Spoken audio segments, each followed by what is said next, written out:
My friends, as we begin our work together this evening, let us come gently into the recognition that the great struggle of humanity has never been with God, but with its own concept of God.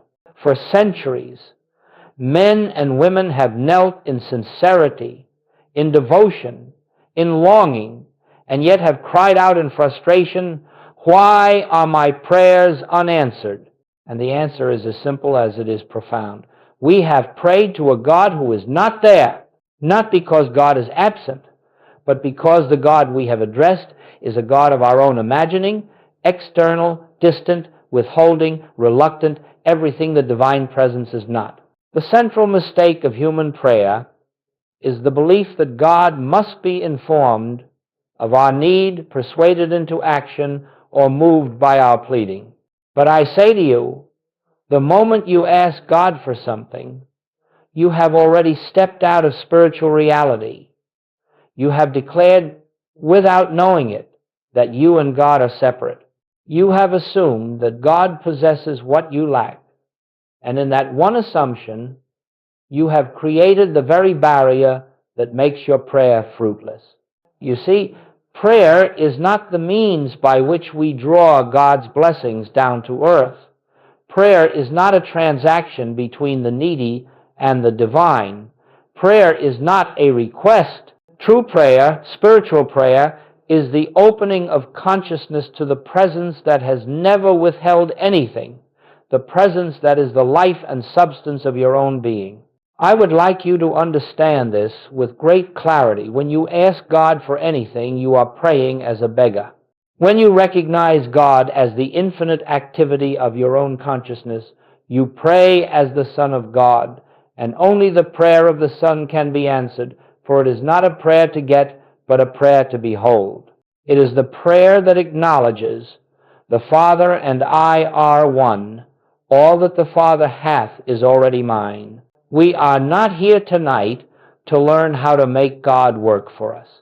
We are here to learn how to rest in the awareness that God is already working, already fulfilling, already expressing. The infinite way is not a method of manipulating the divine, but of becoming still enough to witness the divine unfoldment taking place through us. And so, let this be our foundation as we go forward. True prayer does not move God. True prayer moves us into alignment with a presence that has never moved. Let us move a little deeper now, and let us do it gently, because what I am about to say will seem, at first, to contradict everything religion has taught you. But when you feel it inwardly, when you sense the truth of it, you will discover that it is the most natural understanding in the world. When you ask God for anything, you are not drawing God closer. You are pushing God away. You are placing the divine presence at a distance from yourself, and you are proclaiming that you, in this moment, stand outside of the fullness of God. It is almost as if you were saying, God has something that I do not have. God is somewhere that I am not. God knows something that I must try to obtain. And in that very attitude, you have stepped out of the reality of oneness and into the illusion of separation. Now, you may not do it consciously. You may pray with sincerity, with devotion, even with faith. But sincerity does not erase the fundamental error in the approach. Asking implies lack. Asking implies distance. Asking implies that God has not yet acted and must be persuaded to act. This is why so many prayers remain unanswered. Not because God withholds, but because we pray from a consciousness that does not yet recognize God as the very life of our being. You see, whenever you pray for a condition to be changed, your health, your finances, your relationships, you are giving reality, substance, and power to the appearance. You are saying, this condition has power. This condition stands between me and God. God must intervene to correct it. But my friends, if you only knew the truth that lies behind the appearance, you would understand why asking does not work. You would see that there is no power in the problem, no intelligence in it, no law sustaining it. The only power it has is the power you unknowingly bestow upon it by treating it as something that God must come and fix. That is why Joel Goldsmith teaches again and again, the moment you fear a condition, the moment you resist it, the moment you pray to be rid of it, you have given it a second power, a power apart from God. And wherever you have two powers, you cannot experience the harmony of one. If God is truly infinite, omnipresent, omnipotent, and omniscient, then where is this other power that you fear? Where is this condition that must be changed? Where is this lack that must be supplied? Where is this sickness that must be healed? Only in the human belief that sees God as separate, as distant, as needing to be called upon. And so prayer that asks blocks, prayer that pleads delays, prayer that tries to force something from God blinds you to what is already present. We do not ask God to heal.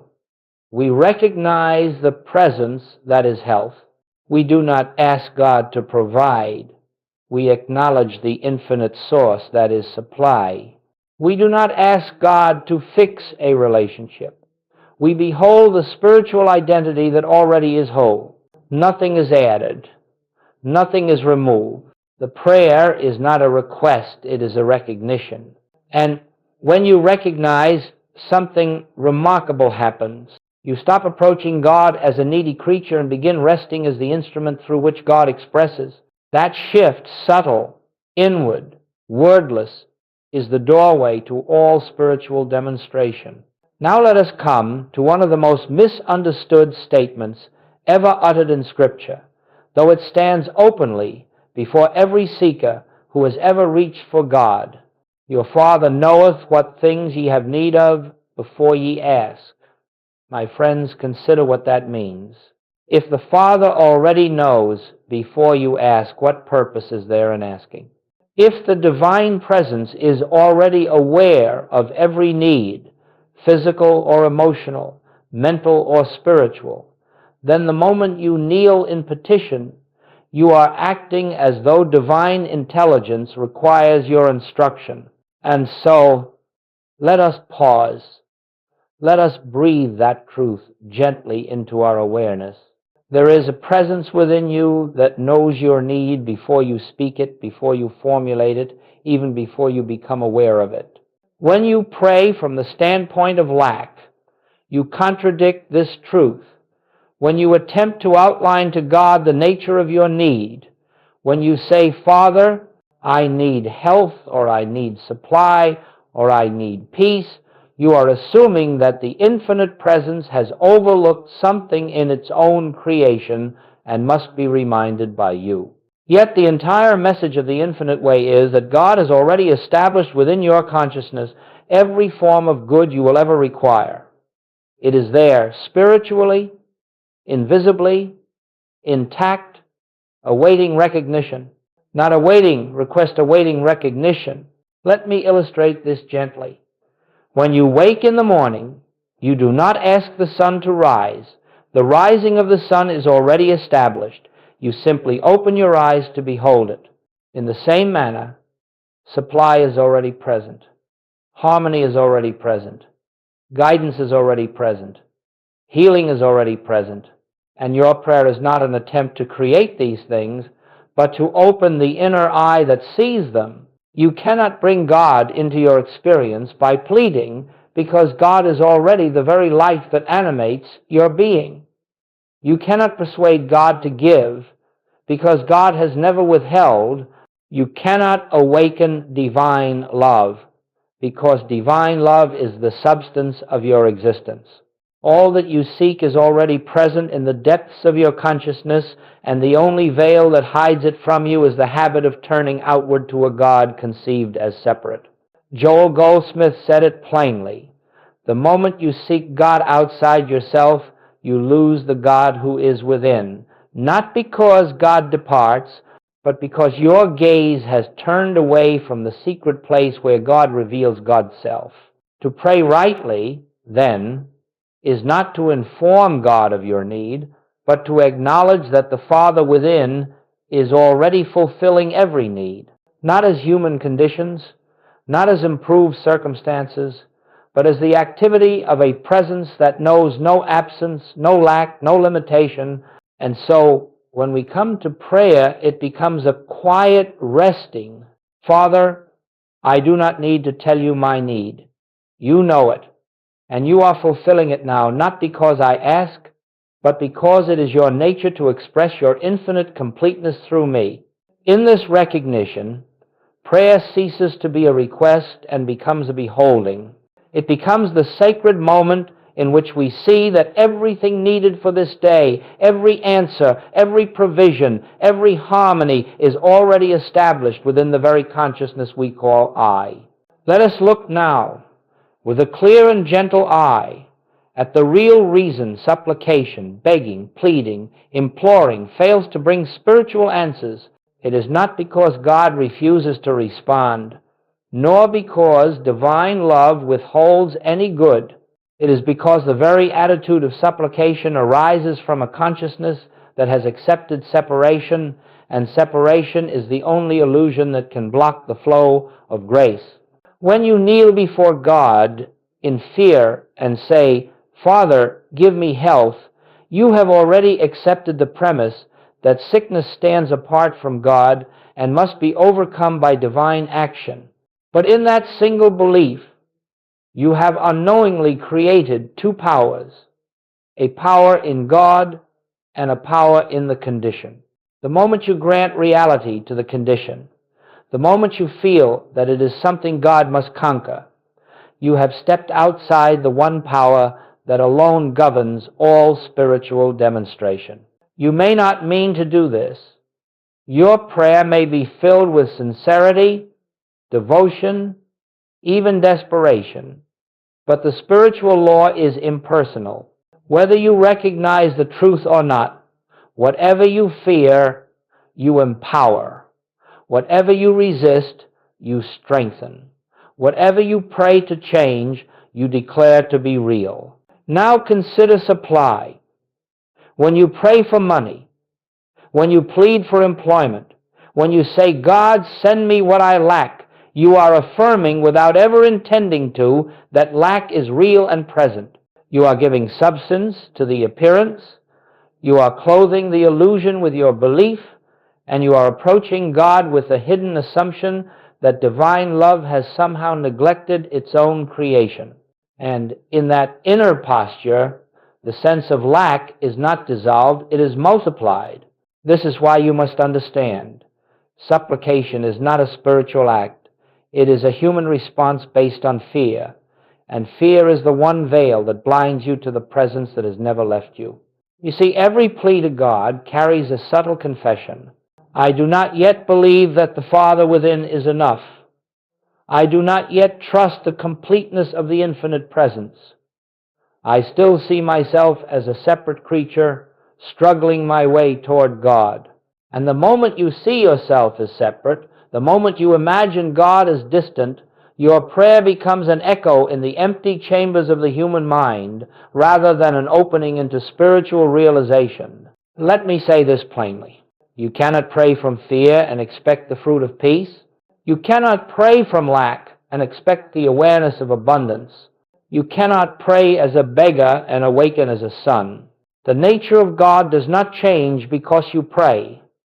It is your consciousness that must change. It is your understanding of God that must ripen. It is the inner recognition of the one power, one presence, and one life that dissolves fear, lack, and delay. When you pray to fix a problem, you are praying from the problem. When you pray to remove fear, you are praying from fear. When you pray to bring good into your life, you are praying from the belief that good is absent. But when you rest, when you release, when you abandon the entire posture of asking, something extraordinary begins to happen. You stop energizing the appearance. You stop strengthening the illusion. You stop giving power where no power exists. And in that quiet moment, the spiritual truth reveals itself. The very thing you were praying to receive has been present all along unseen, only because your prayer was rooted in fear rather than recognition. In the silence that follows the end of supplication, grace performs its perfect work. But when you rest, when you release, when you abandon the entire posture of asking, something extraordinary begins to happen. You stop energizing the appearance. You stop strengthening the illusion. You stop giving power where no power exists. True prayer is the most intimate act of awareness, the silent opening of consciousness to the presence that is already here. In Scripture we find the words, "Speak, Lord, thy servant heareth." This is not poetry. This is not metaphor. This is the entire principle of spiritual prayer. We do not speak to God. We listen for God. And listening is not an activity of the ears. It is the quieting of the mind, the relaxing of thought, the resting of personal will, until something deeper, higher, truer begins to stir within. True prayer is the most intimate act of awareness, the silent opening of consciousness to the presence that is already here. In the infinite way, we say, prayer is not a request, but a receptivity. It is the clearing away of mental noise so that Christ can announce itself. When you are truly praying, there is no sense of trying. There is no strain, no pressure, no desire for results. The human mind, with all its arguments and anxieties, grows quiet. You are not seeking an answer. You are seeking an awareness. And the moment you enter that inner quiet, you feel a presence, subtle, gentle, entirely real, begin to move silently within you. This is the secret. Prayer is not your words reaching God. Prayer is God reaching you. In that inner contact, something happens that words cannot describe. It is as if a soft light begins to shine in the depths of your being. Nothing has changed outwardly, yet everything is different inwardly. Fear melts. Tension dissolves. The sense of personal responsibility lifts. You feel enfolded in a peace that does not depend on conditions. And in that atmosphere of peace, divine wisdom begins its silent work. You do not guide it. You do not shape it. You do not tell it what to do. The still small voice reveals itself in its own way, in its own timing, for its own purpose. And often you find that what you thought was your need was never your real need at all. The presence knew your need before you formed it, and it meets that need in ways you could never have outlined or imagined. True prayer is the moment when the personal sense of I steps aside, and the divine I, the Christ, takes its rightful place. You do not gain anything through this prayer. Rather, you awaken to what was always present but hidden beneath the noise of human thought. This is why Joel Goldsmith often said, "Be still and listen." Not listen for words, not listen for messages, but listen for that inward shift, that slight quickening, that deep assurance that the Father within is doing the work. When the mind becomes silent, the heart becomes a sanctuary. And in that sanctuary, prayer becomes not a practice, but a state of being, a communion without words, a union without effort, a recognition without thought. This is true prayer. Listening, receiving, beholding, and in that listening, all good flows naturally, for the presence that governs your life is revealed as the only reality there is. As we go forward, let us enter one of the most tender and liberating principles of spiritual living, that the power behind prayer is not effort, not thought, not will, not belief, it is grace. And grace is not something you earn or achieve. Grace is the spontaneous activity of the divine within your own being. It is God revealing God, life revealing itself, truth expressing itself without human help, human direction, or human interference. Now, we must be very clear. Grace does not act because of your prayer. Grace does not act because of your faith. Grace does not act because of your goodness. Grace acts because it is the nature of God to express its infinite fullness continuously. The only role prayer plays is to make us still enough, receptive enough, empty enough, for grace to be felt, recognized, allowed. This is true prayer. Listening, receiving, beholding, and in that listening, all good flows naturally, for the presence that governs your life is revealed as the only reality there is when you enter the silence, not to get, not to persuade, not to outline, but simply to rest. The personal sense of I becomes quiet. And in that quietness, an entirely different I begins to move. The I that is the very presence of God expressing through you as you. Grace functions the moment the personal self is absent. Look closely at your own experience. Every attempt to force a spiritual demonstration through mental work ends in strain. You may try to affirm truths, visualize outcomes, or direct spiritual energies, but all such efforts belong to the realm of the mind, and the mind, by its very nature, cannot touch the infinite. It cannot invoke spiritual power. It cannot reach God or move God. The mind can only create tension. Grace alone creates harmony. The question then is not how do I make God act? The question is how do I become still enough to witness God acting? And the answer has always been the same. You release effort, you release fear, you release the personal sense of responsibility to fix your life.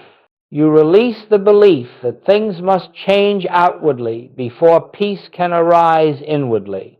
Because, my friends, grace does not begin its work when conditions improve. Grace is the invisible law that causes conditions to improve.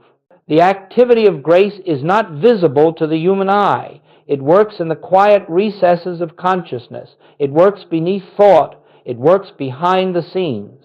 It works without noise, without drama, without evidence until, at the appointed moment, the outward picture gently shifts, revealing what has been taking place within all along. That is why healing often appears sudden.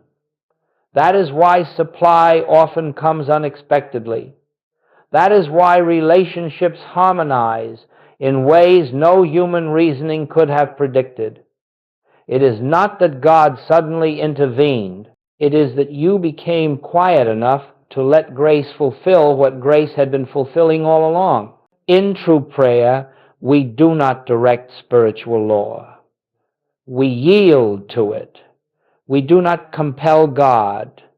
We let the presence be itself. We do not strive for results. We rest in the awareness that omnipresent love is eternally accomplishing its own perfect expression. This is the mystical mechanism of prayer. Effort belongs to the human mind. Fulfillment belongs to grace. And grace is already at work the moment you stop trying to make it work. Now, as we come further into this work, let us look gently at the practical side of spiritual living. Because the moment you stop asking God for things, something very real begins to happen in the outer picture of your life. Not because God has suddenly responded to you, but because you have become receptive to what God has been expressing from the beginning. Let us consider healing. When you pray for God to remove a condition, you are acknowledging the condition as real and powerful. You are placing it on a pedestal, granting it substance, and attempting to use God as a remedy. But when you cease praying for healing and instead rest in the recognition of one power, when you behold God as the only life, the only presence, the only law governing your being, the fear that sustained the condition dissolves. And the moment fear dissolves, harmony appears. The healing is not the result of asking. The healing is the result of recognizing that nothing needed to be healed. Let us turn to supply. When you stop approaching God as a banker, a provider, a source of material demonstration, when you let go of the anxious desire to secure tomorrow, you discover a remarkable truth. Your supply does not come from the world at all. Supply is the activity of God's presence expressing as ideas, opportunities, inspiration, harmony, and right unfoldment. And the more you rest in that recognition, the more the outer picture rearranges itself around your inner assurance. The demonstration is not the result of pleading. It is the fruit of knowing that your good is already established within. And now, let us gently look at relationships. When you pray for God to change someone, to soften their heart, to correct their behavior, you are giving reality to the belief that there is a separate person with a separate will that must be adjusted. But when you stop asking for harmony and instead behold the Christ in every person who stands before you, the miracle of relationship begins to unfold. You are no longer trying to fix a person. You are witnessing their spiritual identity. And as you witness it, they begin to respond from that identity. Not because you asked, because you recognized. Consider also your daily decisions, your work, your purpose. The moment you stop asking God for guidance, because asking implies God is withholding guidance, you begin to feel a quiet inner movement, an intuition, a gentle nudge, a sense of rightness that does not come from reasoning. This is not something you have sought. It is something that has always been present, but could not be heard over the noise of asking. When you stop seeking answers, answers appear. When you stop fearing outcomes, outcomes take their rightful shape. When you stop striving to achieve, the right activity unfolds without effort. This is the paradox of spiritual life. The more you relinquish the attempt to make life conform to your desires, the more life begins to reflect the harmony that has always existed in the invisible. You are not creating harmony, you are revealing it. And perhaps the most beautiful effect of all is this: peace becomes natural, not the peace of improved circumstances, but the peace that flows from the awareness that God is the only activity of your being. When this peace takes root, you do not look to the world for assurance. You do not depend on achievements for security. You do not measure your spiritual progress by outer signs. You live from a different center, a center not touched by events, not shaken by appearances, not dependent on conditions. This is what happens when you stop asking God for things. You discover that everything you sought through asking was already present, waiting only for recognition. Now, my friends, having spoken of prayer as listening rather than asking, let us enter together the essence of that practice, not as a technique, not as a method, but as a quiet recognition of what already is. In this moment, we set aside the belief that prayer is something we do. We rest in the truth that prayer is something we receive. It is the inner atmosphere in which the presence reveals itself. Let us begin by releasing the sense of personal striving. There is no need to accomplish anything, no need to achieve a result, no need to change a condition. Simply allow yourself to become aware of a gentle truth. There is a presence living your life. You are not alone. You are not separate. You are not a human being reaching up to God. God is the very essence of your being, expressing as you. Now, let us quietly acknowledge that we bring nothing to this moment, not our fears, not our desires, not our hopes, not our petitions. We come empty, we come receptive, we come without agenda. For true prayer begins where human thought ends. And so we rest without effort in this inner spaciousness. Notice not with the mind, but with the heart of awareness that there is a subtle peace already present. You did not create it. You did not initiate it. It is simply here. It has always been here. It is the peace that passeth understanding, the peace that has nothing to do with conditions. In this stillness, we are not seeking a message. We are not listening for words. We are simply becoming aware of the presence that needs no language to make itself known. It is the still small voice, not heard with the ears, but felt as a gentle assurance, a quiet certainty that everything necessary is unfolding through the activity of the Father within. This is the essence of true prayer, the silent recognition of a presence so complete, so loving, so intelligent, that it requires nothing from you except receptivity. If a thought arises, let it pass without attachment. There is nothing to analyze, nothing to correct, nothing to achieve. You are resting in the awareness that God is already doing the work. God is the life of your being. God is the law of harmony governing your experience. God is the substance of your supply, the health of your body, the peace of your soul. As we remain in this quietness, you may feel a sense of inner fullness, an unseen presence that seems to expand within you. This is not emotion. It is not imagination. It is the activity of spirit revealing itself where the personal mind has become still. In this awareness, no fear can remain. In this awareness, no sense of lack can persist. In this awareness, no problem has reality.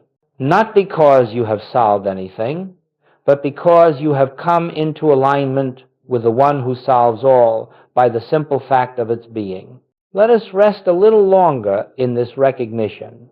The Father within me is doing the work, not as a future act, not as a hoped-for intervention, but as a permanent and ongoing reality. The work of God is continuous. Prayer merely opens the inner door through which we may behold it. And now, as we prepare to move forward, let us gently acknowledge that nothing needs to be added to this moment. We have touched the essence of prayer not as words, not as requests, but as a sacred awareness of the presence that lives us, breathes us, sustains us, and fulfills every need before we know it. This is the infinite way of prayer, a listening stillness in which God reveals God. And now, as we bring this period of sharing to its close, let us gather the essence of what has unfolded, not as a summary of ideas, but as a quiet recognition in your own heart. The great truth we have touched together is simply this. The moment you stop asking God for anything, you discover that nothing has ever been withheld from you. When the mind is occupied with requests, with desires, with fears, it cannot perceive the presence that stands at the doorway of consciousness, forever saying, I am here. Asking blinds you, not because it is wrong, but because it arises from a belief in separation. Asking assumes a God apart from you, a good not yet given, a grace that must be earned. But in the silence that follows the end of asking, a new awareness dawns. Everything you sought from God is already established within your own being. To cease asking is not to renounce prayer, it is to enter true prayer. It is to release the burden of trying to shape life through thought, and to rest in the assurance that the Father within is eternally expressing its completeness as your experience. When you stop pleading, you begin recognizing. When you stop striving, you begin receiving. When you stop reaching outward, you begin awakening inward. And in that awakening, you see that health was never separate from you, that supply was never external, that harmony was never absent. They were hidden only by the noise of human desire. Grace was functioning long before you asked. Grace will continue to function long after all asking has ceased. The world may appear as it did before, yet everything is different. For now you know that God is not a power to be invoked, but a presence to be recognized. You know that prayer is not the utterance of words, but the opening of consciousness. You know that the good you seek does not come from the world, but flows from the infinite center of your being, expressed as your daily life through the quiet activity of spirit. So let this understanding rest gently within you. You do not pray to get, you pray to behold. You do not pray to change conditions. You pray to see the unreality of the conditions that fear created. You do not pray for God to act. You pray to become aware that God is the only activity there is. And as you walk out into the world, you carry this inner assurance with you, not as a belief, but as a living presence. The Father and I are one. All that the Father hath is mine. I rest in the completeness of God. My friends, this is the infinite way. Not a path of effort, but of receptivity. Not a journey of seeking, but of recognizing. Not a practice of asking, but of listening. Not an attempt to reach God, but the quiet discovery that God has been your very self all along. May this awareness go before you, illuminate your days, and reveal the harmony that has forever been your inheritance